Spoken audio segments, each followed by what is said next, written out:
Salut tout le monde, fin de semaine, nouveau récap, semaine 6. Avant de partir sur l'analyse, j'aimerais clarifier certaines choses, puisque j'ai déjà eu des messages en disant que c'est bien beau de montrer des trades pris ou non pris, mais ce serait bien de voir les résultats. Donc là, on est sur mon dashboard Fusion. Mes chiffres sont derrière, c'est volontaire, ce sont mes chiffres. Par contre, mes pourcentages, je vous les offre sans souci. On est sur une performance de 132% réelle depuis janvier. On peut voir que là, j'ai fait 103% sur janvier. Et contrairement à ce que Tradezilla a affiché, où il m'affichait 25%, il se trouve qu'il y avait un partiel d'un trade pris en janvier que j'ai clôturé. Et donc, du coup, Tradezilla, lui, n'a pas switché. Ce qui fait que cette semaine-là, est à 14,24%. Je pense avoir été assez précis là-dessus. Et en plus de ça, cette semaine était intéressante, mais je n'en suis pas forcément satisfait. Je vais revenir sur les trades pris. Parce que là, donc j'ai deux TP et un SL. Le premier trade, hop, je vais me remettre en replay. Le premier trade, c'est cet achat-là, dès le lundi. Donc vous verrez qu'une semaine sur deux, curieusement, j'ai des trades qui sont pris relativement tôt. Ça, c'est par rapport à mon mode de vie. C'est par rapport à mon mode de vie, ce qui fait qu'une semaine sur deux, j'ai moins de temps, moins de dispo pour trader comme je le voudrais le matin. Bref, ce qu'on peut voir ici, c'est qu'on avait un price action qui était relativement bearish. On voit que le prix descend, puis vient créer un order block, casse cette structure-là ici, du monde qui rentre. Tout le monde se dit, ah, chouette, ça achoche, du coup, on peut buy. Le prix revient où? Dans cette OB. Donc, des acheteurs qui se positionnent et on vient les sortir. On sort les acheteurs tout en créant un magnifique niveau de vendeur ici avec un BOS ici, donc du monde qui se positionne à la vente.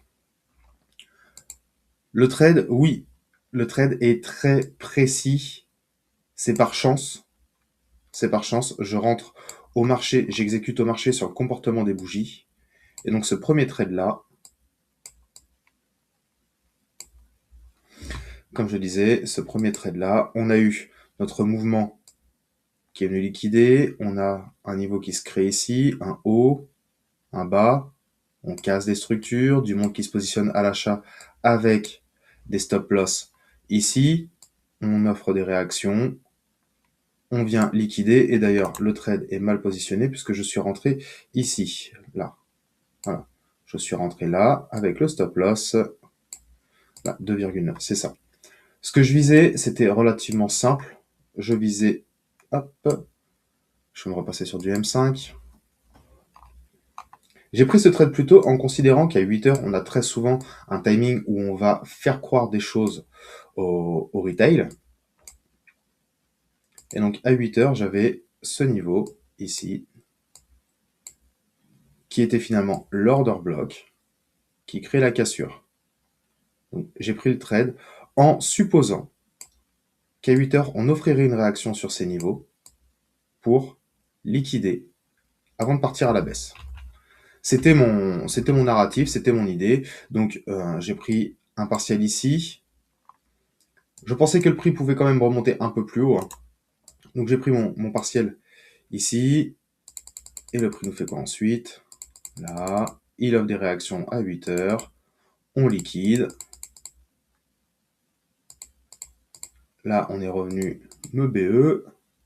Injustement, certes, mais un BE pixel. Je pouvais pas espérer mieux. Donc ce qui fait que là, j'ai fait 6 R, mais j'avais coupé 50% de ma position seulement. Donc en restant 2%, ça me fait que 6% de profit. 6% de profit. Et dans la foulée, j'ai considéré que justement, comme on avait eu vraiment cette réaction qui conforte vraiment des acheteurs, et que je me suis dit, ok, vu la réaction ici, possiblement prendre la vente.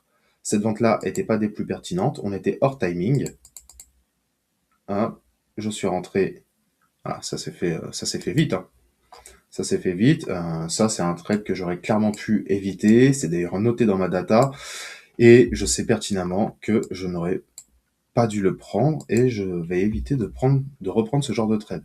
On avait quoi? On avait un price action qui était haussier, baissier, on casse, on revient sur ces niveaux ici. J'ai considéré qu'il n'y avait plus grand chose à aller chercher au-dessus une fois qu'on aurait saisi ça. Donc là, on liquide. Pour moi, on avait du monde qui achetait. Donc, j'ai pris la vente ici et je me suis fait sortir.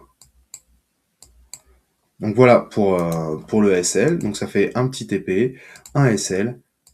Et ensuite, j'ai repris un trade. Du coup, c'était... Je vais arrêter le replay.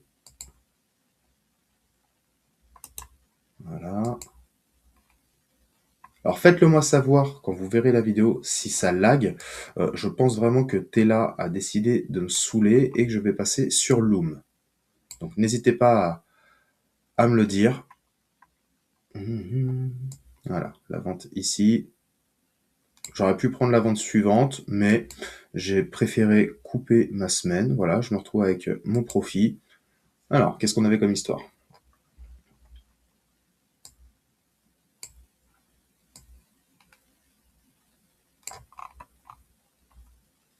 Si on regarde ce qui s'est passé dans l'ASIAN, hop, je vais dégager ces traits-là, je vais vous faire directement le narratif, ça va être beaucoup plus simple et beaucoup plus cool pour vous. Donc, dans l'ASIAN, on a eu quoi? On voit qu'on a une structure qui est haussière. Hop. Ici, tout ce timing-là, jusqu'à minuit, ça ne nous intéresse pas, ça ne compte pas. On a ce price action-là, ça, là, boum, on casse. Là, tout le monde voit cette cassure-là. Donc, du monde qui se positionne à l'achat, avec des stops ici. On vient d'ailleurs retester ce niveau ici. Donc possiblement, on a tout ce qui est break and retest qui se positionne avec des stop loss qui sont ici aussi. On casse de nouveau, la liquidité qui se crée sous ces niveaux. Puis, ça c'est vraiment sur du M1. Comme le prix est fractal, on peut conserver le même travail, le même narratif, la même compréhension. Et donc là, ce trade-là, ce que j'ai pu voir. Et pareil, j'ai misé sur les 8 heures. J'ai littéralement misé sur les 8 heures. On a ce niveau-là ici, qui a créé une cassure. On revient dessus. Là, boum, cassure à la baisse, du monde qui va se positionner à la vente.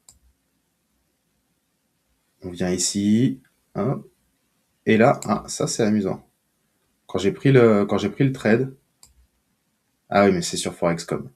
Là, ici, on était plus haut que ce niveau-là. Donc, j'ai considéré qu'on avait liquidé les petits vendeurs qui voulaient se positionner. Par contre, en face, on a du monde qui achète.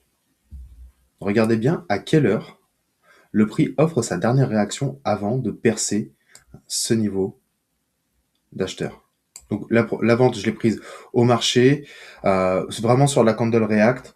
Donc pareil, je risque 2%, donc le lot est un petit peu aléatoire. J'ai eu de la chance d'avoir une entrée qui était relativement serrée. C'est d'ailleurs un élève qui me l'a fait remarquer. Voilà, 0,5 de stop. J'ai pas fait attention aux 0,5 de stop, donc je me suis retrouvé par contre avec un risque diminué par rapport au risque que j'aurais dû injecter sur ce trade. Mais si on regarde, de toute façon cette vidéo va être relativement courte, j'ai pas énormément de trades. Le seul truc, c'est plus un point sur mon erreur vis-à-vis de mon SL. C'est vraiment ça qu'il faut que je prenne en considération. Et donc là, on arrive à 8 heures.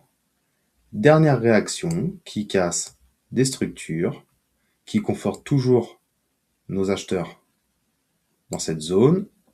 Quand le tracé aura décidé à se réveiller, je pense que ouais, ça risque de saccader. Et du coup, si ça saccade vraiment, vous me le dites en commentaire et je dégagerai Tela, je vais passer sur Loom.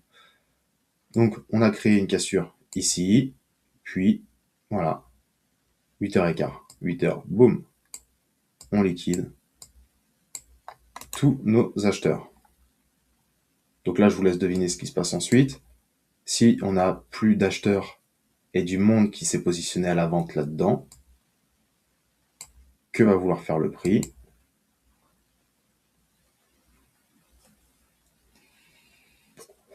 Voilà, réaction. Donc ici, possiblement, un achat à prendre, parce qu'on a du monde qui va en face. Voilà, les vendeurs sont liquidés, et maintenant on peut prendre la place des vendeurs et vendre la chute puisque tout le monde achète. Et c'est toujours la même histoire, la même logique.